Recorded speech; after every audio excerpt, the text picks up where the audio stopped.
ਵਾਹਿਗੁਰੂ ਸਾਹਿਬ ਜੀ। ਇੱਕ ਓੰਕਾਰ ਸਤਿਗੁਰ ਪ੍ਰਸਾਦ। ਸ੍ਰੀ ਨਾਨਕ ਅੰਗਦ ਗੁਰੂ ਅਮਰਦਾਸ ਪਦ ਬੰਦ। ਰਾਮਦਾਸ ਅਰਜਨ ਗੁਰੂ ਬਰ ਸ੍ਰੀ ਹਰਗੋਬਿੰਦ। ਹਰੀ ਰਾਏ ਹਰ ਕ੍ਰਿਸ਼ਨ ਗੁਰ ਤੇਗ ਬਹਾਦਰ ਚੰਦ। ਦਸਵੇਂ ਗੋਬਿੰਦ ਸਿੰਘ ਗੁਰੂ ਨਮੋ ਚਰਨ ਅਰਬਿੰਦ। ਜਿਸਮੈ ਹੈ ਅੰਮ੍ਰਿਤ ਗਿਆਨ ਹੈ ਮਾਣਕ ਭਗਤ ਵੈਰਾਗ। ਸ੍ਰੀ ਗੁਰੂ ਗ੍ਰੰਥ ਸਾਹਿਬ ਉद्धਦ ਬੰਦੋਂ ਕਰ ਅਨੁਰਾਗ। ਸ੍ਰੀ ਗੁਰ ਸ਼ਬਦ ਕਮਾਏ ਜਿਨ ਜੀਤੇ ਪੰਚ ਵਿਕਾਰ। ਤਿਨ ਸੰਤਨ ਕੋ ਵੰਦਨਾ ਸਿਰ ਚਰਨਨ ਪਰ ਧਾਰ। ਏਕ ਓੰਕਾਰ ਸਤਿਗੁਰੂ ਤੇ ਪ੍ਰਸਾਦ ਸਚ ਹੋਏ। ਵਾਹਿਗੁਰੂ ਜੀ ਕੀ ਫਤਿਹ। ਬਿਘਨ ਬਿਨਾਸਨ ਸੋਏ। ਵਾਹਿਗੁਰੂ ਜੀ ਕਾ ਖਾਲਸਾ ਵਾਹਿਗੁਰੂ ਜੀ ਕੀ ਫਤਿਹ। ਗਰੀਬ ਨਵਾਜ ਚਬਰ ਤਖਤ ਦੇ ਮਾਲਕ ਜੁਗੋ ਜੁਗ ਅਟਲ ਦਸਾਂ ਪਾਤਸ਼ਾਹੀਆਂ ਦੀ ਆਤਮਿਕ ਜੋਤ। ਧੰਨ ਧੰਨ ਸ੍ਰੀ ਗੁਰੂ ਗ੍ਰੰਥ ਸਾਹਿਬ ਜੀ ਮਹਾਰਾਜ। ਸਤਿਗੁਰੂ ਜੀ ਨੇ ਮਿਹਰ ਕਿਰਪਾ ਕੀਤੀ ਹੈ ਜੋ ਸ਼ਾਮ ਦੇ ਸਮੇਂ ਸਤਸੰਗ ਘੜੀਆਂ ਬਖਸ਼ੀਆਂ ਹਨ। ਮਹਾਨ ਵਿਦਵਾਨ ਪੰਥ ਰਤਨ ਗਿਆਨੀ ਗਿਆਨ ਸਿੰਘ ਜੀ ਉਹਨਾਂ ਦੁਆਰਾ ਰਚਿਤ ਤਵਾਰੀਖ ਗੁਰੂ ਖਾਲਸਾ ਗ੍ਰੰਥ ਦੀ ਲੜੀਵਾਰ ਜੋ ਕਥਾ ਚੱਲ ਰਹੀ ਹੈ, ਭਾਸ਼ਾ ਵਿਭਾਗ ਵੱਲੋਂ ਜਿਸ ਨੂੰ 2 ਭਾਗਾਂ ਵਿੱਚ ਛਾਪਿਆ ਗਿਆ, ਜਿਸ ਦੇ ਆਪਾਂ ਹੁਣ ਦੂਜੇ ਭਾਗ ਦੀ ਕਥਾ ਬਾਬਾ ਬੰਦਾ ਸਿੰਘ ਬਹਾਦਰ ਉਹਨਾਂ ਦਾ ਜੀਵਨ ਪ੍ਰਸੰਗ, ਜੋ ਕਿ ਬਹੁਤ ਸੰਖੇਪ ਸਾਖੀਆਂ ਵਾਰਤਕ ਰੂਪ ਦੇ ਵਿੱਚ ਗਿਆਨੀ ਗਿਆਨ ਸਿੰਘ ਜੀ ਨੇ ਲਿਖੀਆਂ ਹਨ।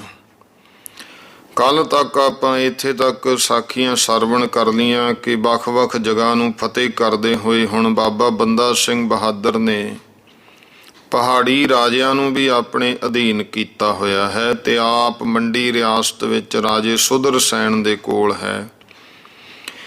ਹੁਣ ਇੱਧਰ ਜਿਹੜਾ 5-4 ਕਾਰਨਾਂ ਕਰਕੇ ਕਈ ਮਹੀਨੇ ਜੋ ਅਮਨ ਚੈਨ ਵਰਤਿਆ ਰਿਹਾ, ਸਿੰਘ ਆਪਣੇ ਆਪਣੇ ਟਿਕਾਣੇ ਤੇ ਬਾਬਾ ਬੰਦਾ ਆਪਣੇ ਸਹੁਰੇ ਘਰ ਸੁਦਰਸੈਨ ਮੰਡੀ ਵਾਲੇ ਰਾਜੇ ਦੇ ਕੋਲ ਪਰਚ ਰਿਹਾ ਸੀ। ਤਦ ਨੂੰ ਜਲਾਲਾਬਾਦ ਵਾਲੇ ਨਵਾਬ ਜਲਾਲ ਖਾਂ ਨੇ ਇੱਕ ਵੱਡਾ ਭਾਰੀ ਅਤਿਆਚਾਰੀ ਦਾ ਜਾਲ ਫੈਲਾ ਕੇ ਆਧਣੀ ਚੰਦਰੀ ਚਾਹ ਇਉਂ ਪੂਰੀ ਕੀਤੀ ਹੈ, ਜੋ ਪਹਿਲਾਂ ਪ੍ਰਸੰਗ ਆਇਆ ਕਿ ਜਦੋਂ ਮੇਰਠ ਦੇ ਇਰਦ ਗਿਰਦ ਦੂਰ ਦੂਰ ਤੱਕ ਦੇਸ਼ ਨਿਵਾਸੀ ਲੋਕ ਮੁਸਲਮਾਨਾਂ ਦੇ ਹੱਥੋਂ ਹਿੰਦੂਆਂ ਉੱਤੇ ਜ਼ੁਲਮ ਹੁੰਦੇ ਦੇਖ ਸੁਣ ਕੇ ਉਹਨਾਂ ਅਤਿਆਚਾਰਾਂ ਨੂੰ ਰੋਕਣ ਵਾਸਤੇ ਬਾਬੇ ਬੰਦੇ ਬਹਾਦਰ ਨੇ ਹਿੰਦੂਆਂ ਦੀਆਂ ਫਰਿਆਦਾਂ ਸੁਣ ਕੇ ਉਹਨਾਂ ਨੂੰ ਸੁਖੀ ਕਰਨ ਵਾਸਤੇ ਪੰਥ ਖਾਲਸੇ ਸਮੇਤ ਲੋਹਗੜ੍ਹ ਤੋਂ ਉੱਠ ਕੇ ਪਹਿਲਾਂ ਸਹਾਰਨਪੁਰ ਦੇ ਪਰਗਣੇ ਦੀ ਕਹੀ ਕੀਤੀ, ਫਿਰ ਦਿਓਬਨ, ਮੀਰਾਂਪੁਰ, ਮੁਜ਼ੱਫਰਨਗਰ ਵਗੈਰਾ ਬੇਸ਼ੁਮਾਰ ਸ਼ਹਿਰਾਂ ਕਸਬੇ ਪਿੰਡਾਂ ਦੀ ਸੁਧਾਈ ਕਰਦਿਆਂ ਹੋਇਆਂ ਕਈ ਮਹੀਨੇ ਉਸ ਦੇਸ਼ ਦਾ ਦੌਰਾ ਕਰਕੇ ਮੋਟੀਆਂ-ਮੋਟੀਆਂ ਫਤਿਹ ਦੀਆਂ ਵਡਿਆਈਆਂ ਖੱਟ ਲਿਆਏ ਸਨ। ਉਸ ਸਮੇਂ ਉਸ ਦੇਸ਼ ਦੇ ਨਿਵਾਸੀ ਬਹੁਤ ਸਾਰੇ ਛਤਰੀ ਉਹ ਉਹ ਇਉਂ ਇਹਨਾਂ ਦੀ ਚੜ੍ਹਦੀ ਕਲਾ ਤੇ बढ़ਦੀ ਕੌਮ ਦੇਖ ਕੇ ਮੁਸਲਮਾਨਾਂ ਦੇ ਜ਼ੁਲਮਾਂ ਜ਼ੋਰਾਵਰੀਆਂ ਤੋਂ ਤੰਗ ਆਏ ਹੋਏ ਸਿੰਘ ਸਜਣ ਲੱਗ ਪਏ ਸਨ, ਜਿਨ੍ਹਾਂ ਦੇ ਵਿੱਚ ਮੁਖੀਏ ਦਰਜੇ ਅਬਲ ਨੁਨਾਰ ਸੇ ਪਿੰਡ ਵਾਲੇ। ਨੁਨਾਰ ਗੋਤ ਹੈ ਰਾਜਪੂਤਾਂ ਦਾ। ਇਹ ਰਾਜਪੂਤ ਵੀ ਬਹੁਤ ਸਿੰਘ ਸਜੇ। ਜਲਾਲ ਖਾਂ ਵਗੈਰਾ ਮੁਹੰਮਦੀਆਂ ਨੇ ਮਤਾ ਪੱਕਾ ਕਰਕੇ ਮੱਕੀ ਰਾਮ ਪੰਡਤ ਉਹਦੀ ਮਾਰਫਤ, ਜੋ ਕਿ ਬੜਾ ਮਸ਼ਹੂਰ ਬ੍ਰਾਹਮਣ ਰਾਜਪੂਤਾਂ ਦਾ ਪੁਰੋਹਿਤ ਸੀ, ਉਸ ਦੁਆਰਾ ਪਹਿਲਾਂ ਮੇਲ ਗੇਲ ਕਰਕੇ ਫਿਰ ਜਲਾਲ ਖਾਂ ਨੇ ਆਪਣੇ ਪੁੱਤਰ ਦੇ ਵਿਆਹ ਵਿੱਚ ਦਗੇ ਫਰੇਬ ਨਾਲ ਕਿਲੇ 'ਚ ਬੁਲਾ ਕਰਕੇ 200-250 ਰਾਜਪੂਤ ਕੈਦ ਕਰ ਲਏ ਸੀ। ਕੁਛ ਕਤਲ ਹੋ ਗਏ, ਬਹੁਤੇ ਉਹਨਾਂ ਨੂੰ ਖਾਣੇ ਵਿੱਚ ਜ਼ਹਿਰ ਪਾ ਕੇ ਨਿਬੇੜਤਾ। ਉਹਨਾਂ ਵਿੱਚੋਂ ਅਜੇ 135 ਸਿੰਘ ਆਪਣੇ ਰਾਜੇ ਭੀਖਾ ਸਿੰਘ ਸਮੇਤ ਜਲਾਲਾਬਾਦ ਦੇ ਕਿਲੇ ਵਿੱਚ ਕੈਦ ਸਨ, ਜੋ ਹੁਣ ਕਤਲ ਕੀਤੇ ਗਏ। ਇਹ ਖਬਰ ਪਾ ਕੇ ਇੱਧਰੋਂ ਪੰਥ ਖਾਲਸੇ ਦੇ ਮੁਖੀਏ ਸਰਦਾਰਾਂ ਨੇ ਬੰਦੇ ਸਮੇਤ ਸ੍ਰੀ ਗੁਰੂ ਗ੍ਰੰਥ ਸਾਹਿਬ ਜੀ ਦੀ ਸਹੁੰ ਪਾ ਕੇ ਛਡਾਉਣ ਦਾ ਵਾਅਦਾ ਕਰਦਿਆਂ ਹੋਇਆ ਸੀ। ਜਦੋਂ ਜਲਾਲ ਖਾਂ ਨੇ ਪੰਥ ਦੇ ਵਾਅਦੇ ਦਾ ਬਿਰਤਾਂਤ ਪੱਕੇ ਤੌਰ ਤੇ ਸੁਣ ਲਿਆ ਪਰਿਆ, ਤਾਂ ਉਹਨੇ 135 ਰਾਜਪੂਤ ਜਿਹੜੇ ਕੈਦੀ ਸਨ, ਸਿੰਘ ਸਜੇ ਹੋਏ, ਉਹ ਬੜੇ ਭਾਰੇ ਕਸ਼ਟ ਦਿਖਾ ਦਿਖਾ ਕੇ ਸਭ ਮਾਰ ਸੁੱਟੇ। ਬਲਕਿ ਉਸ ਦੇਸ਼ ਵਿੱਚੋਂ ਵੀ ਚੁਣ ਚੁਣ ਕਰਕੇ ਬੇਸ਼ੁਮਾਰ ਸਿੰਘਾਂ ਨੂੰ ਮਰਵਾਇਆ। ਉਦੋਂ ਇੱਧਰ ਜਿਹੜੇ ਪਾਣੀਪਤ ਕਰਨਾਲ ਦੇ ਪਰਗਣੇ ਮੱਲ ਕੇ ਤਰਾਵੜੀ ਦੀ ਸਰਾਂ ਜਿਹੜੀ ਆ ਕਿਲੇ ਵਰਗੀ ਸੀ, ਉਹਦੇ ਵਿੱਚ 5000 ਸਿੰਘ ਸ਼ਾਹੀ ਫੌਜ ਦੀ ਰੋਕ ਵਾਸਤੇ ਬਾਬੇ ਬੰਦੇ ਨੇ ਉਤਾਰ ਕੇ ਰੱਖੇ ਹੋਏ ਸਨ।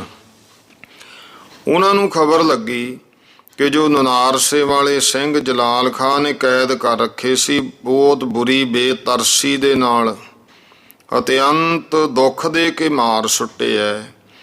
ਇਸੇ ਤਰ੍ਹਾਂ ਉਸ ਦੇਸ਼ ਦੇ ਨਾਮੀ ਹੋਰ ਬਹੁਤ ਸਾਰੇ ਲੋਕਾਂ ਨੇ ਜਦੋਂ ਦਿਲ ਚੀਰਵੇਂ ਸੁਨੇਹੇ ਜਿੱਥੇ ਕਿਥੇ ਵੀ ਸਿੰਘਾਂ ਦੇ ਕੋਲ ਘੱਲੇ, ਤਾਂ ਬਹੁਤ ਭਾਰੀ ਸ਼ੋਕ ਹੋਇਆ। ਪਰ ਬੰਦੇ ਬਹਾਦਰ ਕੋਲੇ ਖਬਰ ਨਾ ਪੁੱਜੀ। ਦੂਸਰੇ ਜਥਿਆਂ ਵਾਲੇ ਸੁਣ ਕੇ ਜੇ ਤਿਆਰੀਆਂ ਹੀ ਕਰ ਰਹੇ ਸਨ, ਤਦ ਨੂੰ ਤਰਾਵੜੀ ਵਾਲੇ ਸਿੰਘਾਂ ਨੂੰ ਤਾਂ ਐਸੀ ਚਰਪਟੀ ਲੱਗੀ ਕਿ ਤੁਰੰਤ ਅਰਦਾਸਾ ਸੋਧ ਕੇ ਚੜ ਪਏ।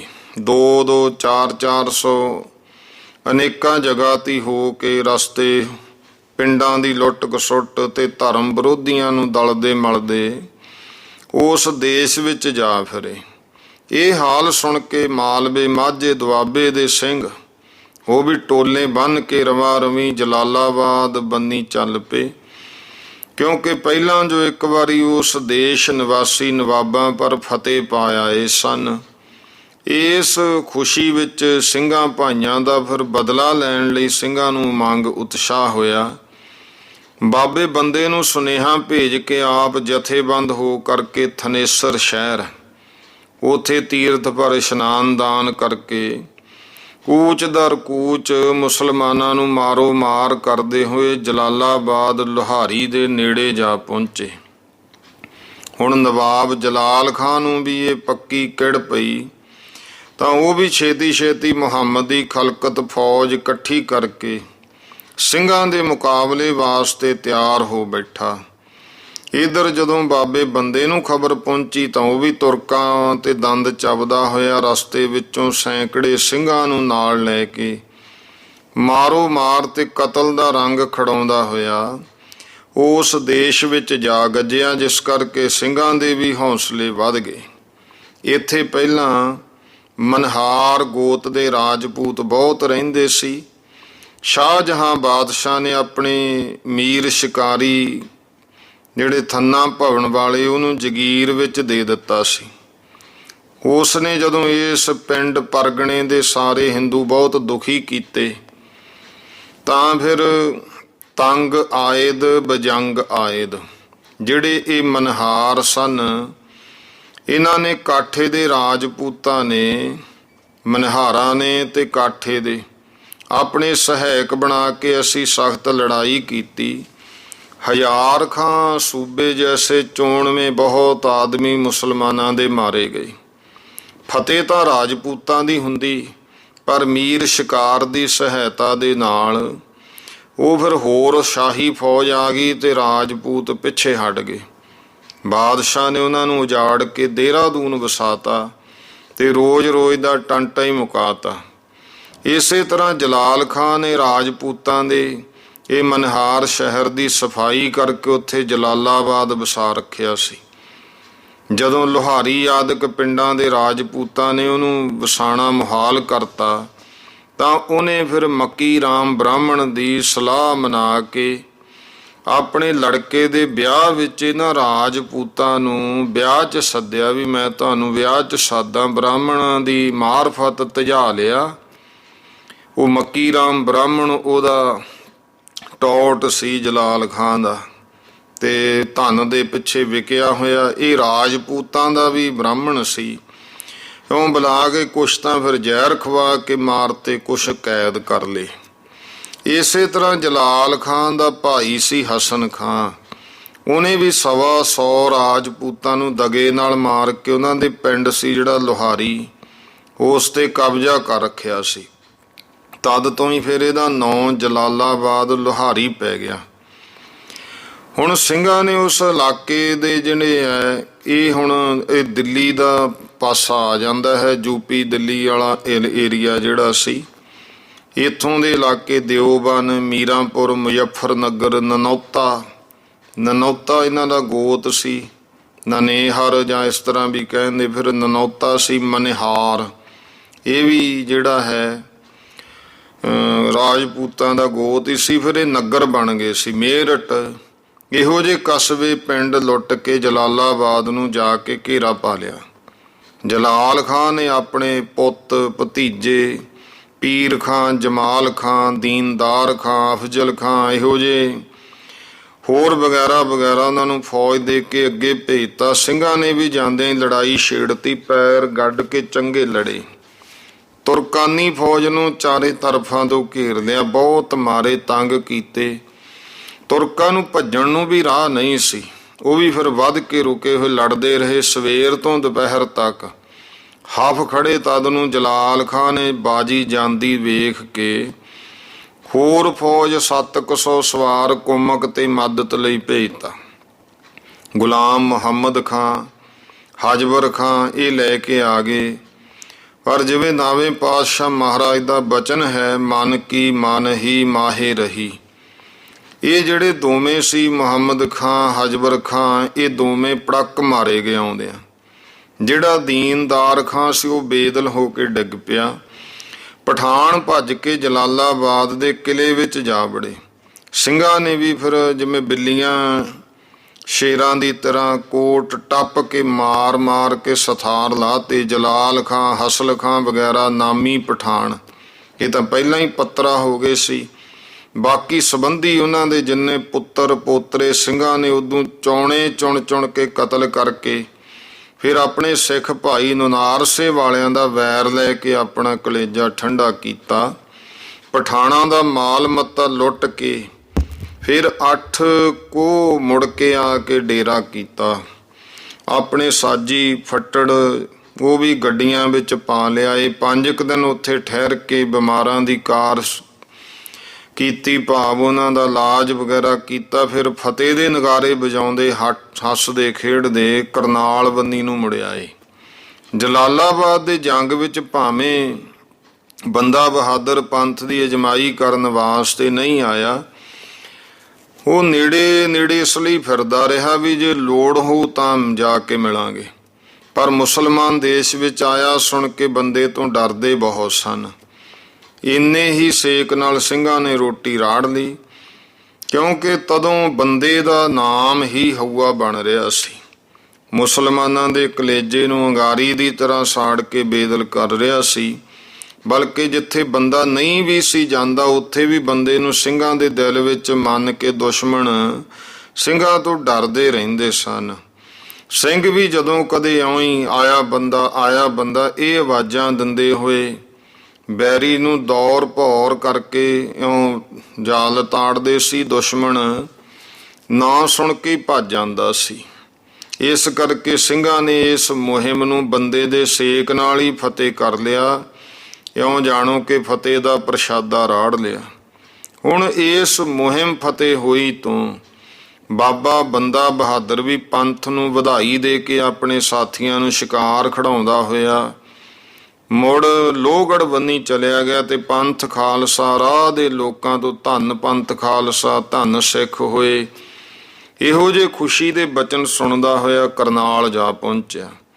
ਇਸ ਮੁਹਿੰਮ ਨੂੰ ਜਿੱਤ ਕੇ ਸਿੰਘਾਂ ਦੇ ਹੌਸਲੇ ਬਹੁਤ ਵੱਧ ਗਏ। ਤਰਾਵੜੀ ਦੀ ਸਰਾਂ ਉੱਥੇ ਉਸ ਸਮੇਤ ਸਿੰਘਾਂ ਦੇ ਗਿਆ ਪਿੱਛੋਂ ਉਹ ਸ਼ਾਹੀ ਫੌਜ ਨੇ ਰੋਕ ਲਈ ਸੀ। ਮੁੜ ਉਹਦਾ ਛੁਡਾ ਲੈਣਾ ਇਹ ਤਾਂ ਸਹਿਜ ਜੀ ਗੱਲ ਸਮਝ ਰੱਖੀ ਸੀ।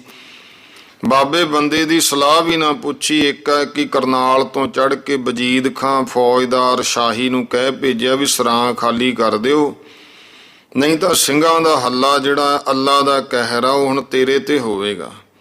ਇਹ ਸੁਨੇਹਾ ਸੁਣ ਕੇ ਸਾਰੀ ਬਾਦਸ਼ਾਹੀ ਫੌਜਦਾਰ ਅਮੀਨ ਖਾਂ, ਵਜੀਦ ਖਾਂ, ਹਮਾਵਤ ਖਾਂ ਵਗੈਰੇ ਆਪਣੀ ਆਪਣੀ ਫੌਜ ਨੂੰ ਤਿਆਰ ਕਰਕੇ ਸਿੰਘਾਂ ਦਾ ਹੱਲਾ ਰੋਕਣ ਵਾਸਤੇ ਤਰਾਵੜੀ ਤੇ ਥਨੇਸਰ ਦੇ ਵਿਚਕਾਰ ਉਸ ਵੱਡੇ ਉੱਚੇ ਥੇ ਦੇ ਉੱਤੇ, ਜਿਹਨੂੰ ਲੋਕੀ ਪਾਂਡਵਾਂ ਦਾ ਥੇ ਕਹਿੰਦੇ ਸਨ, ਉੱਥੇ ਮੋਰਚੇ ਬੰਨ੍ਹ ਕੇ ਬੈਠੇ ਆ। ਕਿਉਂਕਿ ਅਮੀਨ ਖਾਂ ਨੇ ਉੱਥੇ ਇੱਕ ਪਿੰਡ ਅਮੀਨਗੜ੍ਹ ਇਸ ਨਾਮ ਦਾ ਪਿੰਡ ਵਸਾ ਰੱਖਿਆ ਸੀ ਤੇ ਤਰਾਵੜੀ ਵੀ ਉਹਨੇ ਰੋਕ ਰੱਖੀ ਸੀ। ਹੁਣ ਸਿੰਘਾਂ ਨੇ ਵਿਜয়ੀ ਦਲ ਨੇ ਉਹਦੀ ਕੋਈ ਪਰਵਾਹ ਨਾ ਕੀਤੀ। ਤਰਾਵੜੀ ਦੀ ਸਰਾਈ ਪਹਿਲੇ ਹੱਲੇ ਜਾ ਮੱਲੀ। ਸ਼ਾਹੀ ਫੌਜ ਛੱਡ ਕੇ ਫਿਰ ਅਮੀਨਗੜ੍ਹ ਬੰਨੀ ਖਿਸਕ ਗਈ। ਹੁਣ ਸਿੰਘ ਤਾਂ ਅਮੀਨਗੜ੍ਹ ਵਿੱਚੋਂ ਵੀ ਸ਼ਾਹੀ ਫੌਜ ਨੂੰ ਕੱਢਣ ਦੇ ਗੁਰਮਤੇ ਕਰਨ ਲੱਗੇ ਤੇ ਅਮੀਨ ਖਾਂ ਆਪਣੀ ਕੌਮਤ ਜਿਹੜੀ ਹੈ ਮਦਦ ਵਾਸਤੇ ਕੁੰਮਕ ਫੌਜ ਮੰਗਾ ਰਿਹਾ ਸੀ। ਲਾਹੌਰ ਦੀ ਕੁਤਵਾਲੀ ਦੇ ਥਾਂ ਵਾਂਗੂ ਜੋ 1500-1600 ਸਾਲ ਤੋਂ ਬੇਅੰਤ ਪੁਰਸ਼ਾਂ ਨੂੰ ਕਸ਼ਟ ਦਾ ਕਾਰਨ ਬਣਿਆ ਹੋਇਆ ਸੀ, ਹੁਣ ਵੀ ਉਸੇ ਬੇਤਰਸੀ ਕਰਕੇ ਪੂਰਤ ਹੈ।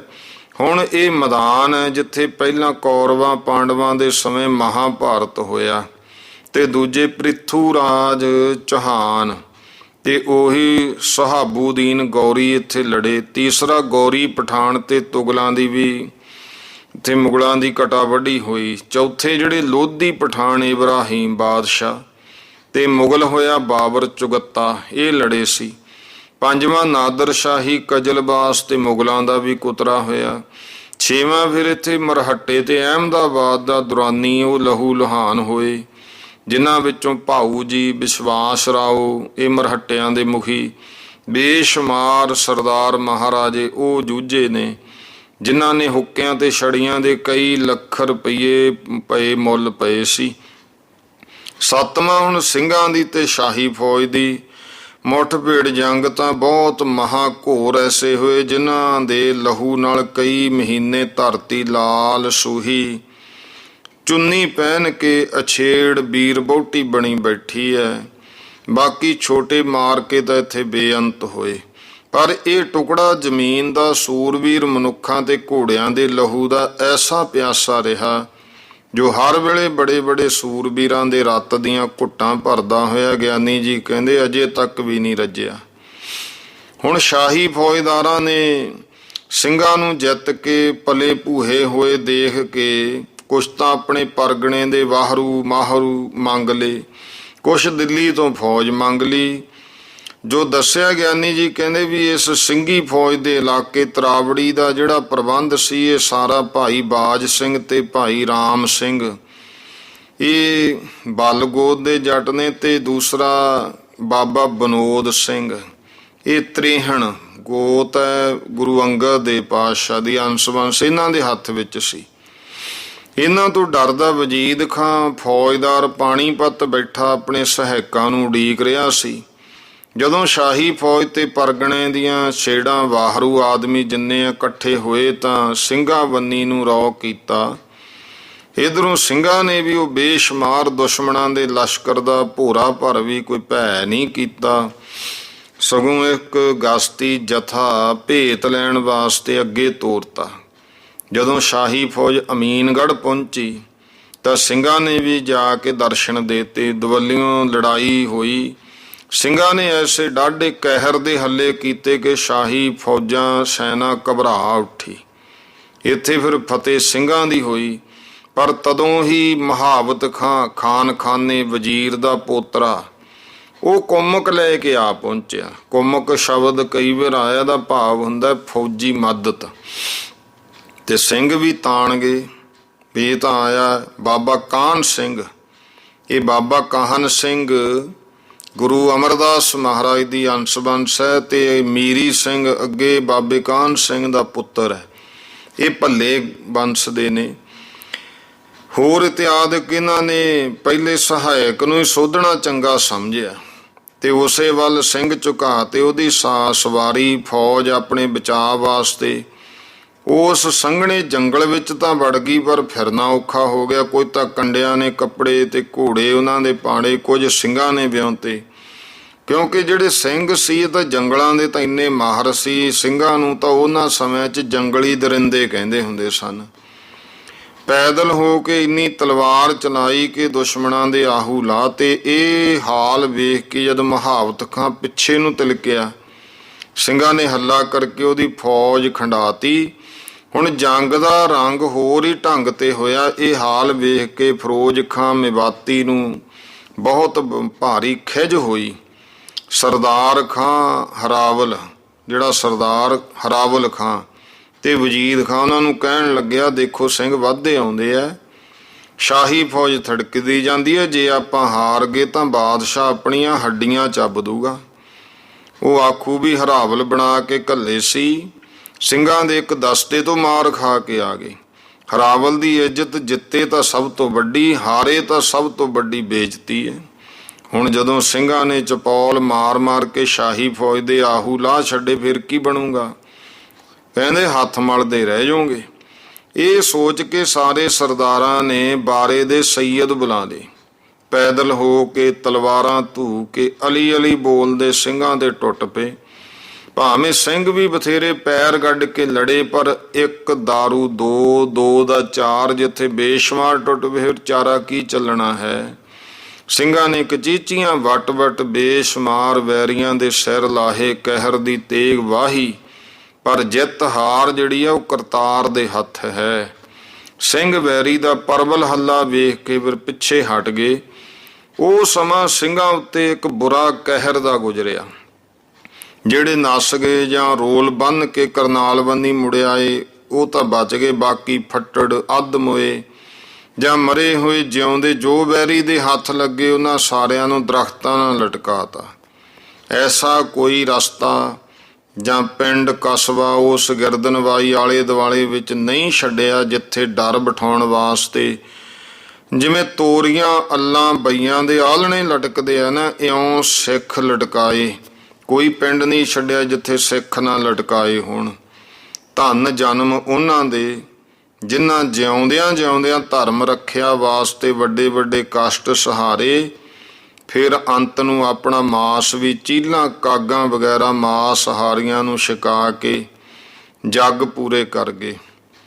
ਮਰਨਾ ਭਲਾ ਪ੍ਰਦੇਸ ਕਾ ਜਹ ਆਪਣਾ ਨਾਹੀ ਕੋਏ, ਮਾਟੀ ਭਖੀ ਜਾਨਵਰਾਂ ਤੁਰਤ ਮਛੋਹਾ ਹੋਏ। ਸਿੰਘ ਇਹ ਗੱਲਾਂ ਕਹਿੰਦੇ ਹੁੰਦੇ ਸੀ। ਇਸ ਜੰਗ ਦਾ ਪ੍ਰਸੰਗ ਕਾਫੀ ਖਾਂ ਨੇ ਤੇ ਬਹੁਤ ਵਿਸਥਾਰ ਨਾਲ ਲਿਖਿਆ ਤੇ ਜ਼ਿਕਰ ਇਬਰਤਨਾਮੇ ਵਿੱਚ ਵੀ ਹੈ। ਹੁਣ ਫਿਰੋਜ਼ ਖਾਂ ਮੇਵਾਤੀ ਮੈਦਾਨ ਮਾਰ ਕੇ ਫੁੱਲਿਆ ਫਿਰਨ ਲੱਗਿਆ, ਫੌਜ ਲੈ ਕੇ ਸਰਹੰਦ ਵੱਲੀ ਤੁਰ ਪਿਆ। ਇਹ ਅਮੀਨਗੜ੍ਹ ਦਾ ਜੰਗ ਸਿੰਘਾਂ ਦੇ ਰੰਗ ਨੂੰ ਬਹੁਤ ਕੁਰੰਗ ਕਰ ਗਿਆ। ਮੁਸਲਮਾਨ ਹਾਕਮ ਜਿਹੜੇ ਮੁਰਦਿਆਂ ਦੀ ਸ਼ਕਲ ਵਿੱਚ ਸੀ, ਉਹਨਾਂ ਨੂੰ ਸਾਹ ਆਇਆ ਸੌਣ ਦੇ ਡੰਡੂਆਂ ਵਾਂਗੂ ਟਰੈਂ ਮਾਰੋ ਮਾਰ ਦੀ ਧੁਨ ਲਾਉਂਦੇ ਹੋਏ ਥਾਂ ਥਾਈਂ ਦੜ ਪੁੱਠੇ। ਜਿਹੜਾ ਵਜੀਦ ਖਾਂ ਅਮੀਨਗੜ੍ਹ ਤੋਂ ਅੱਗੇ ਪੈਰ ਨਹੀਂ ਸੀ ਧਰਦਾ, ਉਹਦਾ ਭਤੀਜਾ ਸ਼ਮਸ਼ ਖਾਂ ਸਿੰਘਾਂ ਤੋਂ ਡਰਦਾ ਸੁਲਤਾਨਪੁਰ ਵਿੱਚ ਹੀ ਸਤੀ ਹੋਇਆ ਬੈਠਾ ਸੀ। ਹੁਣ ਸੌਣ ਦੇ ਮਹੀਨੇ ਦੀ ਮੁੰਜ ਵਾਂਗੂ ਆਕੜ ਖਾਂ ਬਣ ਗਏ। ਬਾਕੀ ਦੇ ਹਾਕਮ ਵੀ ਸ਼ਿਕਾਰੀ ਦੀ ਸਹਾਇਤਾ ਨਾਲ ਜਿਵੇਂ ਸ਼ਿਕਾਰ ਨੂੰ ਪੈਂਦਾ ਹੈ, ਇਉਂ ਆਪੋ ਆਪਣੇ ਪਰਗਣੇ ਦੇ ਮੁਲਕੀ ਮੁਸਲਮਾਨਾਂ ਹਿੰਦੂਆਂ ਨੂੰ ਨਾਲ ਲੈ ਕੇ ਢੋਲ ਵਜਾਉਂਦੇ ਡੰਡੀਆਂ ਖਲਾਰ ਸਰਹੰਦ ਬੰਨੀ ਤੁਰ ਪਏ। ਭਾਈ ਬਾਜ ਸਿੰਘ ਤੇ ਭਾਈ ਸ਼ਿਆਮ ਸਿੰਘ, ਭਾਈ ਲੱਖਾ ਸਿੰਘ ਇਤਿਆਦਿਕ ਬਹਾਦਰਾਂ ਨੇ ਜਿਨ੍ਹਾਂ ਦੇ ਸਪੁਰਦ ਸਰਹੰਦ ਸੀ। ਕੁਛ ਆਪਣੀ ਫੌਜ, ਕੁਛ ਤਰਾਵੜੀ ਤੋਂ ਭੱਜ ਕੇ ਆਈ। ਉਹ ਇਕੱਠੀ ਕਰਕੇ ਸ਼ਹਿਰੋਂ ਬਾਹਰ ਹੋ ਕੇ ਬਾਗਾਂ ਦੀ ਆੜ ਵਿੱਚ ਦੁਸ਼ਮਣਾਂ ਦਾ ਅੱਗਾ ਕਿਆ ਹੋਇਆ। ਹੱਲਾ ਰੋਕਦੇ ਸਵੇਰ ਤੋਂ ਸ਼ਾਮ ਤੱਕ ਲੜਦੇ ਰਹੇ। ਲੜਾਈ ਤੁਲਮੀ ਰਹੀ ਕਾਇਮ ਪੂਰੀ। ਅਖੀਰ ਰਾਤ ਪੈਣ ਕਰਕੇ ਲੜਾਈ ਬੰਦ ਹੋ ਗਈ। ਤਾਂ ਵੀ ਟਾਵਾਂ ਜੰਬੂਰੇ ਰਹਿਕਰੇ ਚੱਲਦੇ ਰਹੇ। ਅਗਲੇ ਦਿਨ ਵੀ ਲੜਾਈ ਨਿਮੀ ਹੁੰਦੀ ਰਹੀ। ਇੱਕੋ ਵਾਰ ਤਾਂ ਫੌਜਦਾਰਾਂ ਨੂੰ ਵੀ ਸਿੰਘਾਂ ਉੱਤੇ ਹੱਲਾ ਕਰਕੇ ਸਰਹੰਦ ਨੂੰ ਛੁਡਾ ਲੈਣ ਦਾ ਹੌਸਲਾ ਨਾ ਹੋਇਆ। ਅਖੀਰ ਫਿਰ ਤੀਜੀ ਰਾਤ ਨੂੰ ਸਿੰਘਾਂ ਨੇ ਜਦੋਂ ਕਿਧਰੋਂ ਵੀ ਸਹਾਇਤਾ ਆਉਂਦੀ ਨਾ ਵੇਖੀ ਤਾਂ ਜੰਗੀ ਸਮਾਨ ਘੋੜੇ, ਊਠਾਂ, ਖੱਚਰਾਂ ਉੱਤੇ ਲੱਦ ਕੇ ਸਰਹੰਦ ਨੂੰ ਛੱਡ ਕੇ ਆਪ ਨਾਲ ਪੈਦਲ ਹੋ ਕੇ ਸ਼ਸਤਰ ਚਮਕਾਉਂਦੇ, ਪੜਾਕੇ ਪਾਉਂਦੇ ਫਿਰ ਲੋਹਗੜ੍ਹਬੰਨੀ ਹੋ ਪਏ। ਸ਼ਮਸ਼ਖਾਂ ਫੌਜਦਾਰ ਨੇ ਸੁੰਨੀ ਪਈ ਸਰਹੰਦ ਵਿੱਚ ਸਵੇਰੇ ਹੀ ਆਪਣਾ ਦਾਖਲਾ ਕਰ ਲਿਆ। ਜਦ ਮੁਹੰਮਦ ਅਮੀਨ ਖਾਂ ਚੀਨੀ ਬਹਾਦਰ ਹਰਾਵਲ ਨੂੰ ਵੇਖ ਕੇ ਇਹ ਖਬਰ ਲੱਗੀ ਤਾਂ ਸ਼ਮਸ਼ਖਾਂ ਦੀ ਚਲਾਕੀ ਤੇ ਬਹੁਤ ਰੰਜ ਹੋਇਆ। ਉਹ ਤਾਂ ਸ਼ਮਸ਼ਖਾਂ ਨੂੰ ਨੀਵਾਂ ਦਿਖਾਉਣ ਦੇ ਚੱਕਰ 'ਚ ਫਿਰਦਾ ਸੀ। ਸਿੰਘ ਸਮਾਨ ਲੈ ਕੇ ਲੋਹਗੜ੍ਹ ਵਿੱਚ ਜਾ ਵੜੇ ਤੇ ਉਹਨੇ ਬਾਦਸ਼ਾਹ ਵੱਲ ਲਿਖ ਭੇਜਿਆ ਕਿ ਸ਼ਮਸ਼ਖਾਂ ਬਹੁਤ ਵੱਡਾ ਹੰਕਾਰੀ ਹੋ ਗਿਆ। ਬਾਦਸ਼ਾਹ ਦੇ ਹੁਕਮਾਂ ਦੀ ਕੋਈ ਪਰਵਾਹ ਨਹੀਂ ਰੱਖਦਾ, ਕਿਉਂਕਿ ਉਹਦੇ ਕੋਲੇ ਆਮਦਨੀ ਖਜ਼ਾਨਾ ਫੌਜ ਬਹੁਤ ਹੈ। ਆਪੇ ਸੁਤੰਤਰ ਹੋਣਾ, ਆਜ਼ਾਦ ਹੋਣਾ ਚਾਹੁੰਦਾ ਹੈ। ਐਸੇ ਚਲਾਕ ਬੇਬਾਕ ਆਦਮੀ ਨੂੰ ਕਦੇ ਵੀ ਆਪਣਾ ਨਹੀਂ ਸਮਝਣਾ ਚਾਹੀਦਾ। ਇਹ ਜਦੋਂ ਅਰਜੀ ਗਈ ਤਾਂ ਬਾਦਸ਼ਾਹ ਨੇ ਬਿਨਾਂ ਨਿਰਣੇ ਕੀਤਿਆਂ ਸ਼ਮਸ਼ਖਾਂ ਤੋਂ ਬਿਜਵਾੜੇ ਤੇ ਜਲੰਧਰ ਦੀ ਫੌਜਦਾਰੀ ਖੋਲੀ। ਉਹ ਤਾਂ ਹੁਣ ਠੁੱਸ ਜਿਹਾ ਹੋ ਕੇ ਘਰ ਨੂੰ ਚਲਿਆ ਗਿਆ। ਜਿਹੜਾ ਚੀਨੀ ਬਹਾਦਰ ਹਰਾਵਲ ਸੀ, ਇਹਨੇ ਆਪਣੇ ਸਾਥੀ ਸਰਦਾਰਾਂ ਸਮੇਤ ਫਿਰ ਸਰਹੰਦ ਤੇ ਕਬਜ਼ਾ ਕਰ ਲਿਆ, ਪਰ ਸਿੰਘ ਕੋਈ ਹੱਥ ਨਹੀਂ ਆਇਆ। ਫਿਰ ਉਹ ਵੀ ਲੋਹਗੜ੍ਹਬੰਨੀ ਤੁਰ ਪਿਆ। ਹੁਣ ਸੰਮਤ 1772 ਬਿਕਰਮੀ ਜਦੋਂ ਦੁਬਾਰਾ ਫਿਰ ਲੋਹਗੜ੍ਹ ਕਿਲੇ ਦੇ ਵਿੱਚ ਸਿੰਘ ਜਾ ਕੇ ਇਕੱਠੇ ਹੋਏ, ਖਬਰ ਲੱਗੀ ਕਿ ਮੁਹੰਮਦ ਅਮੀਨ ਖਾਂ ਚੀਨੀ ਇੱਧਰ ਨੂੰ ਆ ਰਿਹਾ। ਬਾਦਸ਼ਾਹ ਨੇ ਉਤਸ਼ਾਹ ਮੰਗ ਦੇ ਕੇ ਸ਼ਾਹੀ ਲਸ਼ਕਰ ਨੂੰ ਤੋੜ ਕੇ ਆਪ ਵੀ ਇੱਧਰ ਆਉਣ ਦੀ ਮਨਸ਼ਾ ਕਰ ਲਈ ਹੈ। ਇਹ ਖਬਰ ਸੁਣ ਕੇ ਬੰਦਾ ਬਹਾਦਰ ਵੀ ਫਿਰ ਲੋਹਗੜ੍ਹ ਦੇ ਵਿੱਚ ਆ ਗੱਜਿਆ। ਹੁਣ ਸ਼ਾਹੀ ਫੌਜਾਂ ਦਾ ਮੁਕਾਬਲਾ ਕਰਨ ਵਾਸਤੇ ਜਦੋਂ ਭਾਈ ਬਾਜ ਸਿੰਘ ਨੇ ਬੇਨਤੀ ਕੀਤੀ ਕਿ ਪਹਿਲਾਂ ਮਾਰੇ ਜੀਤੇ ਪੈਂਦੇ ਸੱਟ ਦੱਬ ਲੈਣਾ ਵੈਰੀ ਨੂੰ ਚੰਗਾ ਹੈ, ਕਿਉਂਕਿ ਸਮਾਨ ਜੰਗ ਦਾ ਆਪਣੇ ਕੋਲੇ ਥੋੜਾ ਹੈ। ਬਾਬੇ ਬੰਦੇ ਨੇ ਬਚਨ ਕੀਤਾ, ਹਿੰਮਤ ਤੇ ਮਰਦਾ ਮਦ ਤੇ ਖੁਦਾ। ਉਦਮੀ ਨਿਰਭੈ ਪੁਰਖ ਤਾਂ ਜੋ ਚਾਹੁਣ ਸ੍ਰਿਸ਼ਟੀ ਵਿੱਚ ਕਰ ਸਕਦੇ ਆ। ਉਹਨਾਂ ਵਾਸਤੇ ਕਿਸੇ ਚੀਜ਼ ਦਾ ਪ੍ਰਾਪਤ ਕਰਨਾ ਕੋਈ ਔਖੀ ਗੱਲ ਨਹੀਂ ਹੈ। ਇਹੋ ਜਿਹੀ ਆਗਿਆ ਸਿੰਘ ਤਾਂ ਚਾਹੁੰਦੇ ਹੀ ਸੀ। ਕਈ ਜਥੇ ਕਰਕੇ ਜਿੱਥੇ ਜਗੀਰਦਾਰ, ਨਵਾਬ, ਕਾਜੀ ਸੈਯਦ ਵੇਖੇ ਸੁਣੇ, ਉੱਥੇ ਜਾ ਕੇ ਨੱਪ ਲਏ।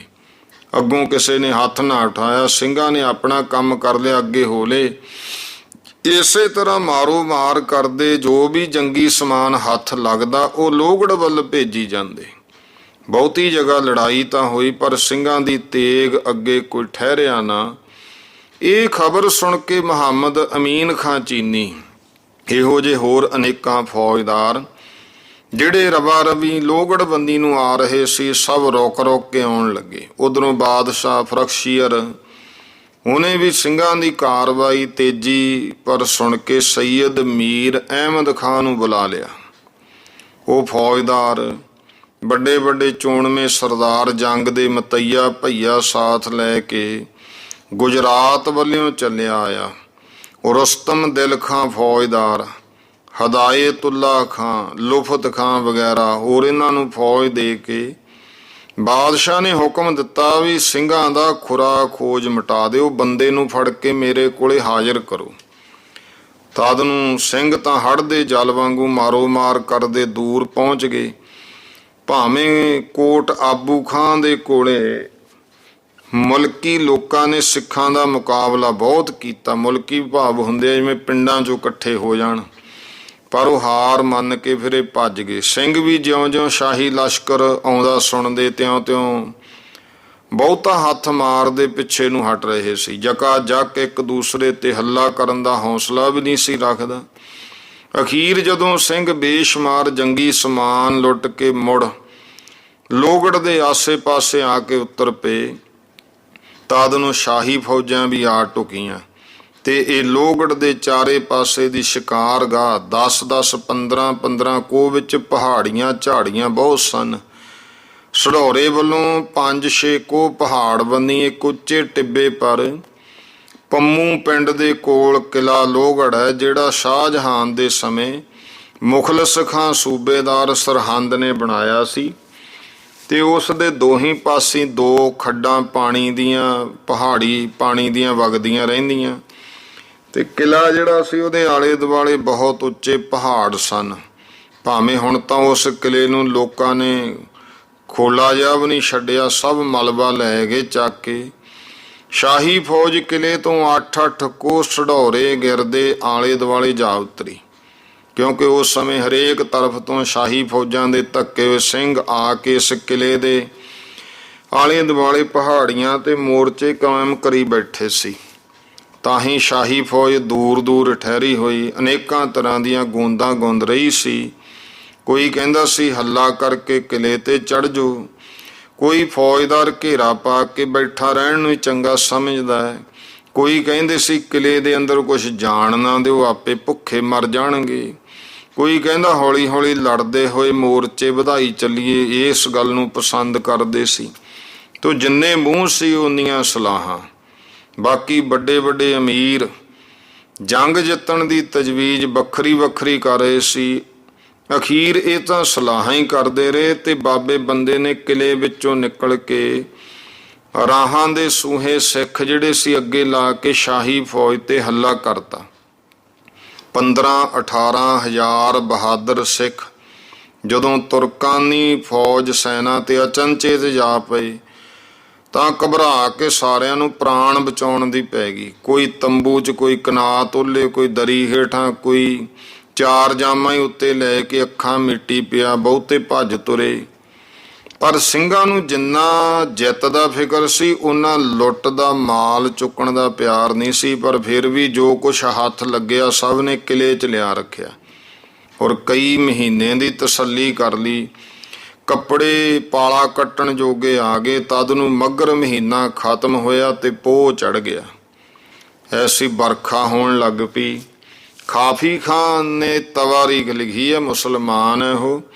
ਉਹਨੇ ਫਿਰ 10 ਦਿਨ ਦੀ ਝੜੀ ਲਿਖੀ। ਐਸੀ ਝੜੀ ਲੱਗੀ, ਠੰਡੀ ਪੌਣ ਵਗੀ ਕਿ 10 ਕੁ ਦਿਨਾਂ ਵਿੱਚ ਹੀ ਜਿਹੜੀ ਸ਼ਾਹੀ ਘੋੜੇ ਸਵਾਰ ਪਾਲੇ ਜੜ ਕੇ ਬਿਮਾਰ ਕਰਤੇ। ਹੁਣ ਲੜੇ ਕੌਣ? ਕਿਉਂਕਿ ਇੱਕ ਤਾਂ ਮਹੀਨਾ ਪੋਹ ਦਾ ਹੈ, ਦੂਜਾ ਠੱਕਾ ਉਹਨਾਂ ਨੂੰ ਰੁਕਣ ਨਹੀਂ ਦਿੰਦਾ, ਤੀਜਾ ਬਾਲਣ ਗਿੱਲਾ ਹੈ, ਚੌਥਾ ਝਿਮ ਝੜੀ ਲੱਗਦੀ ਹੈ, ਦਿਨ ਰਾਤ ਲੱਗੀ ਰਹੀ। ਪੰਜਵਾਂ ਸ਼ਾਹੀ ਫੌਜ ਦੇ ਗੁਦਾਮ ਜਿਹੜੇ ਸੀ ਉਹ ਭਿੱਜ ਗਏ। ਛੇਵਾਂ ਰੇਜਿਸ਼ ਬੁਖਾਰ ਦੀ ਭਰਮਾਰ ਐਸੀ ਹੋਈ ਕਿ ਲਾਚਾਰ ਕਰਤੇ। ਦਾਣੇ ਪੱਠੇ ਬਿਨਾਂ ਹੀ ਸੈਂਕੜੇ ਘੋੜੇ ਬਲਦ ਖੱਚਰਾਂ ਇੰਨੇ ਮਰੇ ਵੀ ਚੁੱਕਣ ਵਾਲਾ ਵੀ ਕੋਈ ਨਾ ਰਿਹਾ। ਦੱਬੇ ਤੇ ਸਾੜੇ ਉਹਨਾਂ ਨੂੰ ਕੌਣ? ਠੱਕੇ ਨੇ ਠਾਰ ਕੇ ਹੱਥ ਪੈਰ ਨਕਾਰੇ ਕਰਤੇ। ਮੁਰਦਿਆਂ ਦੀ ਸਰਹੰਦ ਉੱਭਰ ਗਈ।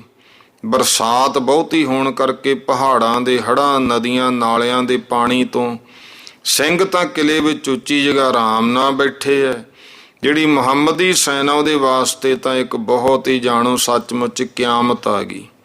ਹੜ੍ਹ ਦੇ ਪਾਣੀ ਕਿਸੇ ਨੂੰ ਥਾਂ ਖੜਨ ਬੈਠਣ ਨਹੀਂ ਸੀ ਦਿੰਦੇ। ਠੰਡਾ ਠੱਕਾ ਐਸੀ ਤੇਜ਼ੀ ਪਾਉਣ ਦੀ ਹਵਾ ਚੱਲ ਐਸੀ ਕਰ ਰੱਖੀ ਕਿ ਤੰਬੂਆਂ ਦੇ ਕਿਲੇ ਪੁੱਟੇ ਗਏ, ਜਿਹੜੇ ਕਿੱਲੇ ਜੇ ਲਾਏ ਹੁੰਦੇ ਆ। ਹੁਣ ਐਸਾ ਸ਼ਾਹੀ ਫੌਜ ਦੇ ਜਿੰਨੇ ਸਰਦਾਰ ਹੈ ਫਿਰ ਉਹ ਲਾਚਾਰ ਹੋ ਗਏ ਤੇ ਲਾਂਭੇ ਦੇ ਪਿੰਡਾਂ 'ਚ ਜਾ ਵੜੇ। ਅੱਗੋਂ ਪਿੰਡ ਵਾਈ ਲੋਕਾਂ ਨੇ ਜਿਹੜੇ ਉਹ ਵੀ ਐਸਾ ਹਾਲ ਕਿ ਤਰਬ ਘਰ 'ਚ ਆਉਂਦੇ ਸੀ। ਬਹੁਤਾ ਦੁੱਖ ਤੇ ਕਲੇਸ਼ ਸਹਾਰ ਕੇ ਬੜੀ ਵੱਡੀ ਔਖਿਆਈ ਨਾਲ ਉਹ ਝੜੀ ਦੇ ਦਿਨ ਇਹਨਾਂ ਨੇ ਪੂਰੇ ਕੀਤੇ। ਭਾਵੇਂ ਇਹ ਸਾਰੀ ਬਿਪਤਾ ਕੁਦਰਤੀ ਖੇਡ ਈਸ਼ਵਰ ਵੱਲੋਂ ਹੀ ਸੀ, ਪਰ ਮੁਸਲਮਾਨੀ ਫੌਜ ਵਿੱਚ ਚਰਚਾ ਦੀ ਧੁੰਮ ਪੈ ਗਈ ਕਿ ਜਿੰਨੀ ਵੱਡੀ ਬਿਪਤਾ ਇਹ ਸਾਰੀ ਬੰਦੇ ਬਹਾਦਰ ਦਾ ਉਹਦਾ ਜਾਦੂ, ਉਹਦਾ ਚਮਤਕਾਰ ਹੈ। ਸਭ ਇਹੋ ਹੀ ਕਹਿ ਰਹੇ ਸੀ, ਮੀਆਂ ਜਾਦੂ ਬਰਹਕ ਹੈ, ਕਰਨ ਵਾਲਾ ਕਾਫਰ ਹੈ। ਬੰਦੇ ਨੇ ਸਾਰੀ ਉਮਰ ਇਹੋ ਹੀ ਕਮਾਈ ਕੀਤੀ ਹੈ ਜਿਹਦਾ ਸਰਟੀਫਿਕੇਟ ਖੁਦਾ ਵੱਲੋਂ ਮਿਲਿਆ ਹੋਇਆ। ਹੁਣ ਜੋ ਚਾਹੇ ਸੋ ਕਰੇ, ਭਲਾ ਉਹਨੂੰ ਕੌਣ ਕੋਈ ਰੋਕ ਸਕਦਾ ਹੈ। ਖਾਮ-ਖਾਂ ਬਾਦਸ਼ਾਹ ਖਲਕਤ ਨੂੰ ਮਰਵਾ ਰਿਹਾ ਹੈ। ਇਹੋ ਜੀ ਬਿਪਤਾ ਭੋਗ ਕੇ ਜਦ ਵਰਖਾ ਹਟੀ ਤੋਂ ਸਿੰਘਾਂ ਨੇ ਵੀ ਆਪਣੇ ਆਪ ਨੂੰ ਸੰਭਾਲਿਆ। ਉਹ ਸ਼ਾਹੀ ਫੌਜ ਭਾਵੇਂ ਇਸ ਤਬਾਹੀ ਵਿੱਚੋਂ ਤਾਂ ਨਿਕਲੀ, ਪਰ ਅਜੇ ਜੰਗ ਕਰਨ ਨੂੰ ਤਿਆਰ ਨਹੀਂ ਹੋਈ ਸੀ, ਕਿਉਂਕਿ ਬਿਮਾਰ ਐਸੇ ਢਿੱਲੇ ਬਹੁਤ ਹੋ ਰਹੇ ਸੀ। ਇੱਥੇ ਸ਼ਾਹੀ ਫੌਜ ਦੇ ਪ੍ਰਸ਼ਨ ਉੱਤਰ ਦਾ ਨਮੂਨਾ ਇੱਕ ਨਾਵਲਕਾਰ ਨੇ ਨਾਵਲ ਦੇ ਤੌਰ ਤੇ ਲਿਖਿਆ। ਉਹ ਦੇਖਿਆ ਜਾਂਦਾ ਹੈ। ਪ੍ਰਸ਼ਨ ਕੀਤਾ, ਮੁਹੰਮਦ ਸ਼ਰੀਫ ਖਾਂ ਮੁਸਾਹਿਬ ਖਾਸਗੀ ਫਰਕਸ਼ੀਅਰ ਦੇ ਸ਼ਾਹੂ ਤੰਬੂ ਵਿੱਚੋਂ ਆਪਣੇ ਵੱਡੇ ਤੰਬੂ ਅੱਗੇ ਸਾਹਿਬਾਨ ਦੇ ਨੀਚੇ ਫੌਜੀ ਅਫਸਰਾਂ ਦੇ ਦਰਬਾਰ ਵਿੱਚ ਚੌਂਕੀ ਤੇ ਬੈਠਾ ਹੋਇਆ ਬੋਲਿਆ, ਫੌਜਦਾਰ ਬਹਾਦਰ ਖਾਂ, ਤੁਮਨੇ ਖਬਰਦਾਰ ਰਹਿਣਾ। ਜੈ ਸਿੰਘ ਕੌਮ ਵੱਡੀ ਭਾਰੀ ਕਾਫਰ ਜਾਹਲ ਹੈ, मरनो मारनो जरा पर भी नहीं डरती। इन कमबख्तों से खुदा ही बचाए, इनका गुरु बंदा अक्सर सब खून मारिया करता है बचना। ਤਾਂ ਉਸ ਸਮੇਂ ਜਿਹੜਾ ਮੁਸਾਹਿਬ ਜਿਹੜਾ ਹੈ ਫੌਜਦਾਰ, ਉਹ ਕਹਿੰਦਾ ਹੈ ਕਿ ਅਜੀ ਜਨਾਬ, मैं आपके आगे बयान करूं वे सिखड़े बहुत बुरे बद बलाई है। बेशक आप सच कहते हैं, पंजाब में ऐसी दूसरी कोई बहादुर कौम नहीं जैसी कि यह है। इनके बचना ही इनसे यही बड़ी अकलमंदी है। ਇਹੋ ਇਹ ਨਾ ਜਿਵੇਂ ਨਾਵਲਕਾਰ ਲਿਖਦੇ ਨੇ, ਨਾਵਲ ਇਸ ਤਰ੍ਹਾਂ ਦਾ ਹੁੰਦਾ ਵੀ ਜਿਵੇਂ ਵਾਰਤਾਲਾਪ ਹੋ ਰਿਹਾ ਹੁੰਦਾ। सरदार खां फौजदार कहन लग्या, विलाहा खुदाबंद तो उन्होंने तो घोड़ों की पीठ को ही अपने लिए चार पाई और जीन कहने घोड़ी ने उनको ही बिछाई बना रखा है, चार जामे को ही घर बना रखा है। खुदा जाने उनके बदन पत्थर के हैं या गेंडे की खाल के हैं। शैतान ने उनके कान में ऐसा मंत्र फूका है कि डर तो जानते नहीं, भाव सिंह डरते तो है ही नहीं। आराम हर तरह का हराम समझ रखिया इन्होंने। वो समय ही ऐसा सी। सिंह कहते सी आराम करना हराम है। इस्लाम के कतलाम में भी अपना तमाम नफ़ा मानते हैं। ते मुशर्रफ खां मौलवी वो कहने लगे, अल्लाह मियाँ आपने सच कहा, अब तो हमारा पाला भी उन बद किरदारों से आ पड़ा है। पाला पाला जिवें आपां कहने साडा पाला तो फलानियां ना पै गया। इसी ते तां जान तंग है, खुदा खैर करे किसी तरह उनका गुरु। क्योंकि ये भी एक बड़ा कारण सी बंदा बहादुर दा कि जिन्ने मुसलमान से वो ये समझते सी जिहड़ा मुखी है वो गुरु हुंदा। इस करके बाबा बंदा सिंह बहादुर बारे मुसलमान लिखारियां ने जो भी लिखिया ही लिखिया, ਸਿੰਘਾਂ ਦਾ ਗੁਰੂ, ਸਿੱਖਾਂ ਦਾ ਗੁਰੂ, ਬੰਦੇ ਬਹਾਦਰ ਨੂੰ ਗੁਰੂ ਲਿਖਦੇ ਸੀ। ਕਹਿੰਦੇ किसी तरह उनका गुरु बंदा वो अपना वैरी हमारे हाथ आ जाए तो बाकी सिखा को पसपा या काबू करना सुखाला हो जाएगा। मुसाहिब कहने लगे, हजरत हाथ तो आ ही जाए, लेकिन सच तो ये है कि उनके खौफ से हमारे हवास बाख्ता हो रहे हैं। शरीफ खां वो लिख कहन लग्या, ये वार्तालाप हो रहा मुसलमाना विच। वो कहता जनाब सच है, उस बेईमान के सामने जाने से तो मेरा दिल भी कांपता है। लड़कर तो उससे फतेह मिलनी बहुत मुश्किल है। इसलिए मैं तो अब यही ठान ली है कि मौका पाकर उसको सोते हुए किसी तरह गिरफ्तार कर लेना चाहिए। इसीलिए जासूस सिंह बनाकर हमने उसके लश्कर में छोड़ रखे है। अगर खुदा को इस्लाम की रोशनी का जलवा हिंदुस्तान जुल्मत निशान पर कायम करना मंजूर है तो बेशक मेरी मुराद बर आएगी। ये कोल बैठा काजी कहना, इंशाए अल्लाह ताला ऐसा ही हो। शरीफ खां कहना, कसम है कलमे शरीफ की, जिस फिक्र में मेरी खुराक आगे से आधी आ रही है, मियाँ वो नींदरे से आँखें फटी जा रही है, मारे डर के सो नहीं सकते। एक इन्हां दा जरनल बैठा कोले गुलाम रसूल, वो कहना, जी जनाब अगर मैं सच कह दूँ तो आप हंसेंगे, मैं अपने खेमे के हर चहार तर पैरा खड़ा करके जराक पढ़ाही है। देखा कि सिख नंगी तलवारें खींचे हुए इस्लामियों को काट काट के फेंक रहे हैं। फौरन उठा, आंख खुली, कहना कोई कुछ नहीं सी, भाव सुपने च ही देखी गया। मैं तो कांपता हुआ बेहोशी की हालत में 3 घंटे पड़ा रहा। कोल बैठा है राजब अली खां, वो कहना जी मियाँ कुछ भी हो इन हलकाए ऊँटों से बचना ही बेहतर है। ईमान की कसम यही काफर हमारे दुश्मने जानी है। जेह पंजाब की सरदार कौम जो कहाँ जाए तो अहमक जान नफ़ा नुकसान ना देखने वाली ऐसी बुरी बुलाई है, गोया मलकल मौत भी इनसे डरता है। मियाँ इनकी तलवार है कि गजब खुदा है, बिजली है कि जहन्नम की आग है। इनसे लड़ना तो गोया मौत का मुकाबला करना है। नहीं मालूम हिंद के जिनहार से इन्हें क्या ताल्लुक है जो उनके बनाने वास्ते जाने दे रहे हैं। ਤੇ ਇਹ ਤਾਂ ਉਹਨਾਂ ਦੀਆਂ ਗੱਲਾਂ ਨੇ। ਤੇ ਇਧਰ ਸਿੰਘਾਂ ਦੇ ਵਿੱਚ ਕੀ ਚੱਲਦਾ ਹੈ? ਬਾਬਾ ਬੰਦਾ ਕਹਿੰਦਾ ਹੈ ਭਾਈ ਖਾਲਸਾ ਜੀ इन तुर्कों ने हिंद पर वो जुल्म किए हैं जो बयान नहीं हो सकते, याद करने से छाती भर आती है। बाज सिंह कहता महाराज इन दुष्ट मलेच्छों ने आज ही कोई नवा कहर कहार तो नहीं उठाया। इन्हीं के बुजुर्ग मद कैटब जलंधर महखासुर कालनेमी सुंभ नसुंभ रकत बीज वगैरह बेशुमार हो गुजरे हैं। बड़े बड़े धर्मात्मा ऋषियाँ मुनिया के बदनों में से पच पच के लहू निकलते रहे हैं। अभी हमारे बुजुर्ग सतगुरां साथ कैसे सलूक किए हैं। क्योंकि जिहड़ा ये वार्तालाप लिखण वाला है ना वो थोड़ा जिहा हिंदी विच लिखदा है।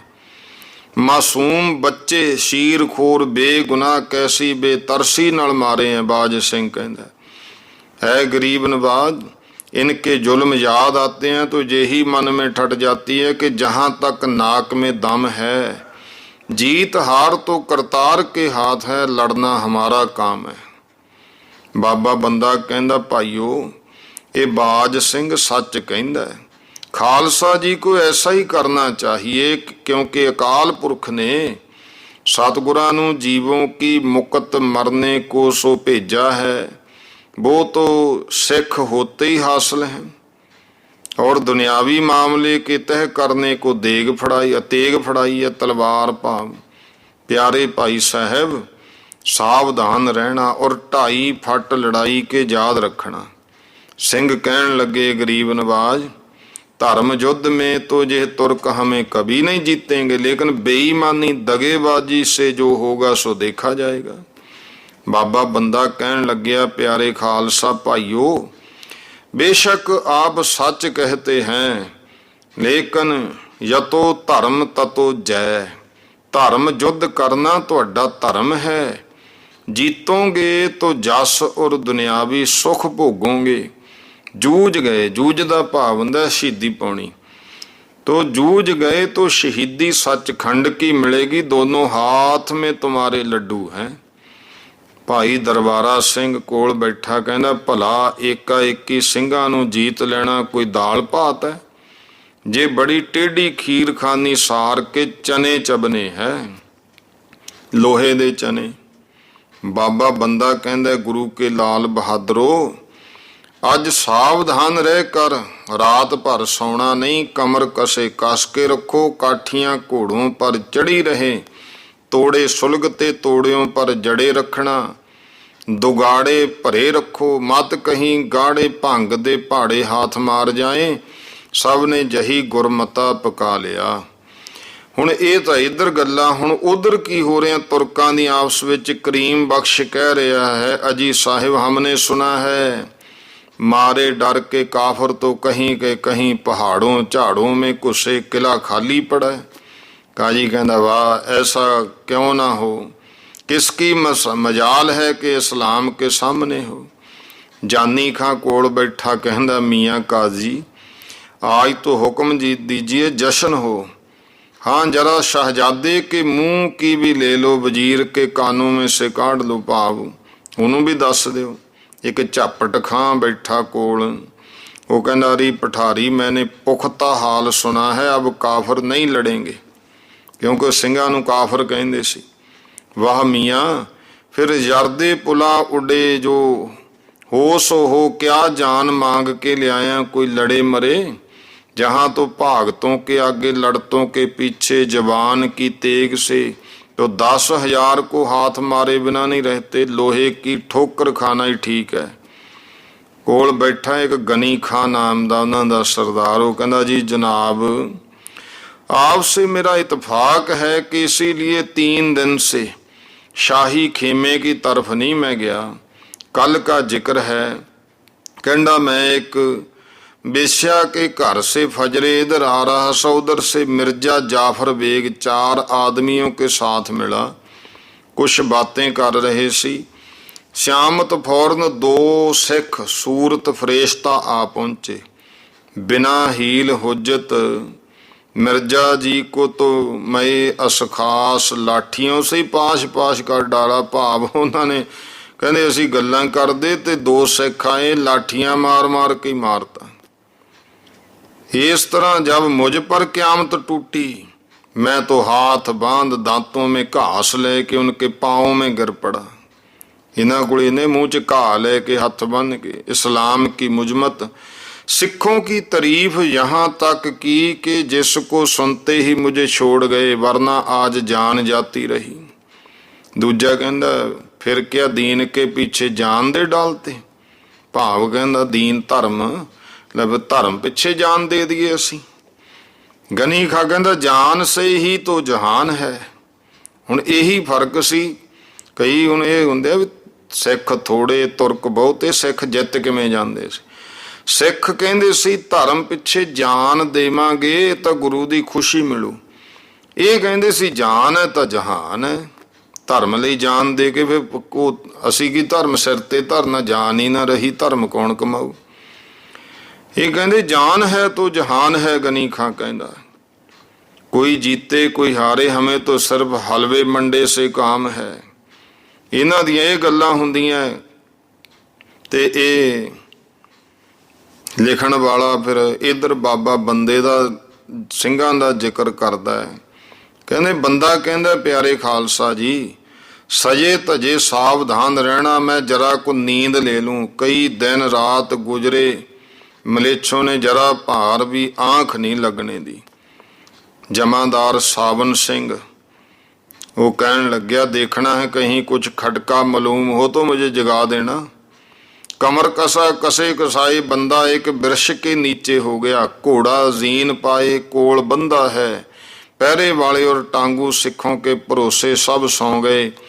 उधरों शाहजादे के जासूस जो सिंह सजे हुए सन सिखी दल में फिर रहे सी, उन्होंने फौरन शरीफ खां हरावल को खबर दी कि आज सब सिख मिठी गाढ़ी नींद निसंग सो रहे हैं। शरीफ खां अलह मद पढ़ के सवार हो के 2000 सवार साथ लेकर मन ही मन में अल्लाह आकर बोलते हुए धावा करके आ पड़े। टांगुओं ने आवाजें दी पर भंग के नशे में किसी ने ना सुनी, किसी ने ना सुनी। तादी पता लग गया सिर पर बैरी आ खड़े ते बंदा पकड़िया गया। बाकी सिख कुछ लड़े कुछ भज निकले। बाबे बंदे को देख के अमीर बोले शुक्र है, जिस तरह खुदा ने बंदे को फड़ा दिया, अब इस तरह और सिख भी पकड़े मारे जाएंगे तभी इस्लाम रह आवेगी। कोल ते एक सरदार खां वो कहता जी गरीब नवाज परवर सलामत, अब क्या है, इसी बेईमान का हाथ आना मुश्किल था। खुदा के हुक्म से अब हर जगह इस्लाम की फतेह ही फतेह है। सिख मार लिए तो फिर हिंदू क्या चीज़ है। एक तो खुदा की मार उन्हें ही बन रही है, बहुत सारे फिरकों में बंटकर 13 आपो धाप बन रहे ने, बाकी उनकी बेतफाकी उनको मार डालेगी। देखो सही आनन फानन में ही वे तो जहन्नम रसीद होंगे। ये तो सिर्फ झाड़ के आसरे घास बचा हुआ था, सिख मारे गए तो वो भी मारे समझो। भाव की सी कि जदों इत्थे लड़दियां हालात इहो जे बन गए सी कि ਸਿੰਘ बहुत कमज़ोर हो गए सन। नींद भी इन्ने सट लई सी क्योंकि सुत्ते ही नहीं सी किन्ने किन्ने दिन। बाबा बंदा ਸਿੰਘ बहादुर जदों फड़िया गया ਤਾਂ ਫਿਰ ਇਉਂ ਹੋ ਗਿਆ ਵੀ ਹਿੰਦੂ ਕੀ ਚੀਜ਼ ਆ, ਵਾ ਸਿੱਖ ਮਾਰ ਲਈ ਹਿੰਦੂਆਂ ਨੂੰ ਤਾਂ ਆਪਾਂ ਖਤਮ ਕਰ ਹੀ ਲੈਣਾ। ਫਜ਼ਲ ਖਾਂ ਕਹਿਣ ਲੱਗਿਆ ਸੀ खुदाबंद इस्लाम के आफताब आगे कुफर की तारीकी कभी ठहर सकती है, आप यकीन रखो अब आपके सामने ही चंद रोज में सारे हिंदू मोमन बन जाएंगे, सारी दुनिया पर ईमान का जलवा होगा, कुफार दाखिले जहन्नम पैगम्बरे आखुरुल जमा सल्लल्लाहु अलैहि वसल्लम का दीन तमाम रूए जमीन पर फैल जूगा। जिमें मुसलमाना की बोली अमीर आमी आमी।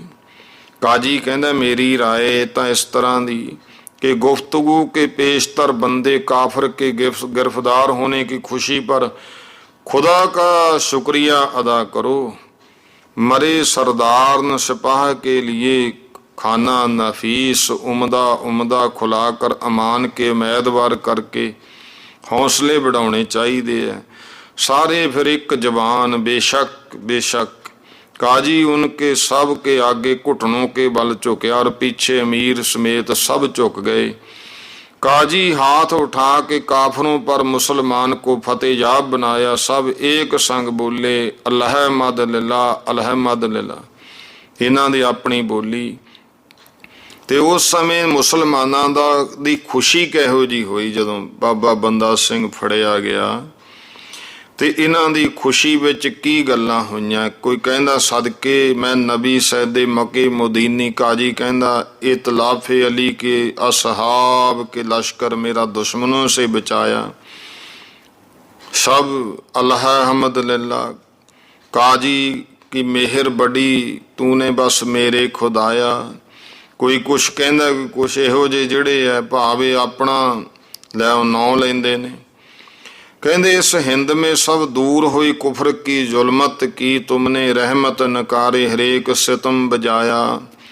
इउं जिहड़ियां गल्लां बातां करदे इधर बाज सिंह दलवारा सिंह जुझार सिंह इत्यादि इन्हां ने सारे ਸਿੰਘਾਂ ਨੂੰ जमा करके गुरमता कीता कि बाबा बंदा सिंह बहादुर दा पिंजरा दिल्ली ना पहुंचना पावे।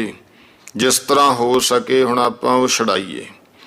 चलो देर मत करो उठो विजय झंडा चुलाओ, लेह म्यान से खैंच खंडे रण जंग मचाओ।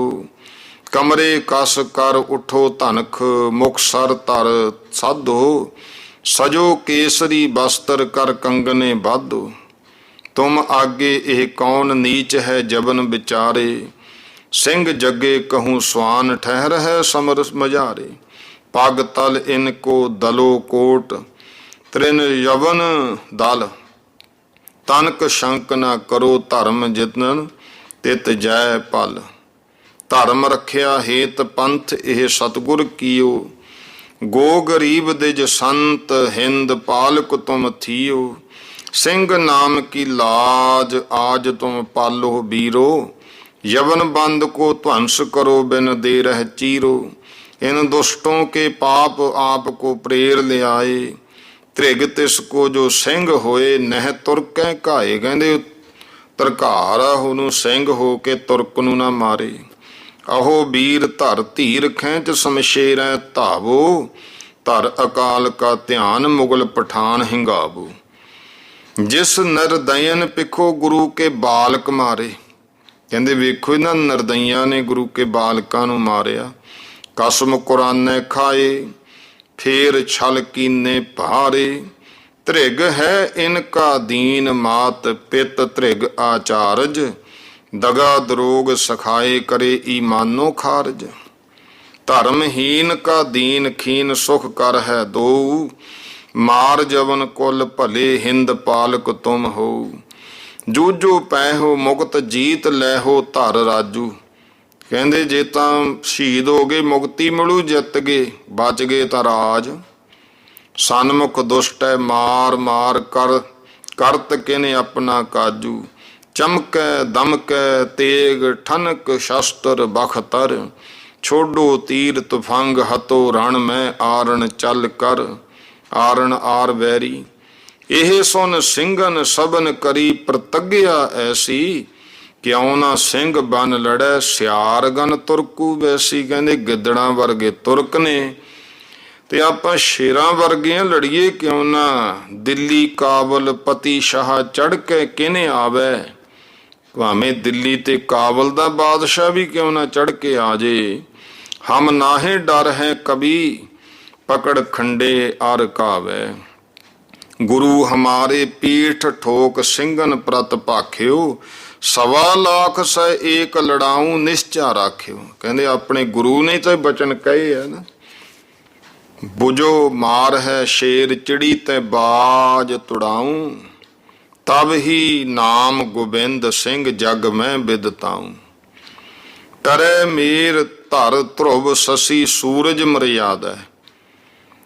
कहते देखो ਸਮੇਰ ਪਰਵਤ ਧਰਤੀ ਕਾ ਸੂਰਜ ਇਹ ਤਾਂ ਟਲ ਸਕਦੇ ਐ, ਬਚਨ ਗੁਰੂ ਕਾ ਟਰੈ ਨਾਹੀ ਰਾਖੋ ਦਿੜ ਯਾਦੈ।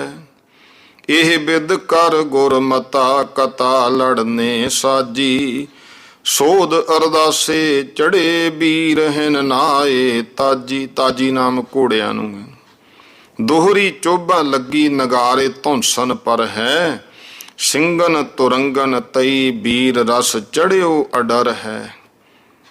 ਉਸ ਉਤ ਦਿਸ ਤੁਰਕਨ ਜਸ਼ਨ ਖੁਸ਼ੀ ਕਾ ਥਾ ਵੱਡ ਕੀ। ਇਧਰੋਂ ਤਾਂ ਸਿੰਘ ਚੜੇ, ਉਧਰੋਂ ਤੁਰਕਾਂ ਨੇ ਵੱਡਾ ਜਸ਼ਨ ਕੀਤਾ ਖੁਸ਼ੀਆਂ ਦਾ। ਬੈਠੇ ਸਭਾ ਲਗਾਏ ਚਾਏ ਭਰ ਮਦਰਾ ਪੀਆ। ਮਦਰਾ ਸ਼ਰਾਬ ਨੂੰ ਕਹਿੰਦੇ, ਸ਼ਰਾਬਾਂ ਪੀਂਦੇ ਐ। ਕਰਤ ਕੰਚਨੀ ਨਾਚ ਗਾਏ ਕਰ ਸਭਨ ਰਜਾਵਤ, ਨਾਚ ਗਾਣੇ ਕਰਾਉਂਦੇ ਐ। ਸਾਕੀ ਪਿਆਲਾ ਬਾਰ ਬਾਰ ਭਰ ਸਭ ਨੂੰ ਪਿਆਵਤ, ਰਹੇ ਨਸ਼ੇ ਮੈਂ ਝੂਮ ਧੂਮ ਹੁੱਕੇ ਕਾ ਘੂਟਤ। ਫੇਰੀ ਲੈ ਲੈ ਕੰਚਨੀ ਦੌਲਤ ਲੂਟਤ, ਸਭਾ ਵਿੱਚ ਅਮੀਰ ਜਿਤ ਕਥੇ ਬੈਠੇ ਸੋਹਿਤ। ਆਜ ਇਹ ਦਰਬਾਰ ਖੁਸ਼ੀ ਕਾ ਰਹੇ ਮੁਬਾਰਕ, ਸ਼ਹਿਨਸ਼ਾਹੇ ਇਸਲਾਮ ਰਹੇ ਸਦ ਮੁਲਕੈ ਪਾਰਕ। ਦੀਨੀ ਦੁਸ਼ਮਣ ਫੜਿਓ ਤੁਮੈ ਇਹੋ ਬੰਦਾ ਪਾਪੀ, ਡੰਕਾ ਜਸ ਕਾ ਬੱਜਿਓ ਤੁਮਰਾ ਜਗ ਮੈਂ ਆਪੀ। ਬਾਦਸ਼ਾਹ ਨੂੰ ਇਹ ਜਿਹੀਆਂ ਗੱਲਾਂ ਕਹਿੰਦੇ ਆ। ਦੋਹਰਾ ਖੁਸ਼ੀ ਹੋਏ ਸ਼ਾਰੀਫ ਖਾਂ, ਗੁੰਠੀ ਦਈ ਉਤਾਰ। ਕਹਿਓ ਮੁਬਾਰਕ ਇਹ ਤੁਮੈ ਹੋਵੇ ਭਲ ਪ੍ਰਕਾਰ। ਕਵਿਤ ਵਿੱਚ ਗਿਆਨੀ ਜੀ ਲਿਖਦੇ ਐ, ਤਾਹੀ ਛਿਨ ਖਾਲਸਾ ਨਿਰਾਲਸਾ ਹੈ ਆਏ ਪੁੱਜਿਓ। ਉਸੇ ਸਮੇਂ ਖਾਲਸਾ ਪਹੁੰਚਿਆ। ਸੁਝਿਓ ਨਾਹੀਂ ਤੁਰਕੈ ਤਬ ਕਿਛੂ ਕਾ ਵਿਚਾਰਿਓ। ਤੁਰਕਾਂ ਨੂੰ ਕੋਈ ਵਿਚਾਰ ਸੁੱਝੀ ਨਹੀਂ। ਸੁਣ ਕੇ ਆਵਾਜ਼ ਸ਼ੀਹੀ ਬਾਜ, ਖਾਨ ਫੌਜਦਾਰ ਚੌਂਕ ਉੱਠਿਓ। ਸੀਗਰ ਪੈ ਜਾਨ ਲੈ ਪਧਾਰਿਓ। ਜਦੋਂ ਖੁਸ਼ੀਆਂ ਮਨਾਉਂਦਿਆਂ ਤੇ ਪੈ ਗਏ ਸਿੰਘ ਜਾ ਕੇ ਸ਼ੇਰਾਂ ਵਾਂਗੂ, ਤਾਂ ਉਹ ਚੌਂਕ ਉੱਠਿਆ, ਤੁਰੰਤ ਆਪਣੀ ਜਾਨ ਲੈ ਕੇ ਭੱਜ ਲਿਆ ਜਿਹੜਾ ਫੌਜਦਾਰ ਸੀ। ਸ਼ੇਰਾ ਸਮ ਕੂਦ ਪਰੇ ਸਿੰਘ ਸ਼ਮਸ਼ੇਰਾਂ ਖਿੱਚ, ਹਾਏ ਹਾਏ ਤੋਬਾ ਤੋਬਾ ਤੁਰਕਨ ਉਚਾਰਿਓ। ਉੱਡ ਗਏ ਹਵਾਸ ਤਰਾਸ ਖਾਏ ਗਿਰੇ ਭੂਮ ਕੋ, ਭਾਗਿਓ ਨਾ ਜਾਤ ਝੂਮ ਝੂਮ ਹੋ ਸਹਾਰਿਓ।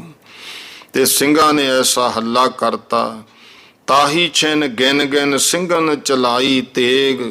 बेग ही पछाड़ सुटे छतर कदीम के, नशे के बिगाड़ी बाजी भाग चले गाजी काजी। साजी ना लड़ाई ताजी हाजी थिरे भीम के। इस तरह जदों ਸਿੰਘਾਂ ने यह हल्ला कर दिता ਤਾਂ ਉਸ ਸਮੇਂ ਜਦ ਹੀ ਸਰਦਾਰ ਭਾਗੇ ਔਰੇ ਸਭ ਪਿੱਛੇ ਲੱਗ ਜੋ। ਸਰਦਾਰ ਹੀ ਭਜਦੇ, ਬਾਕੀ ਕਿਹਨੇ ਖੜਨਾ। ਦਗੇ ਨਾਹੇ ਰਾਮ ਜੰਗ ਨਾਮ ਲੈ ਕਰੀਮ ਕੇ। ਸਿੰਘੋਂ ਨੇ 6-7 ਕੋਸ ਪਿਛਾਲਿਓ ਸਾਥ, 6-7 ਕੋ ਪਿੱਛੇ ਗਏ ਸਿੰਘ। ਆਏ ਮੁੜ ਠੌਰ ਉਸ ਬੰਦੇ ਕੋ ਸੰਭਾਰਿਓ। ਬਾਬੇ ਬੰਦੇ ਨੂੰ ਛੁਡਾ ਲਿਆ।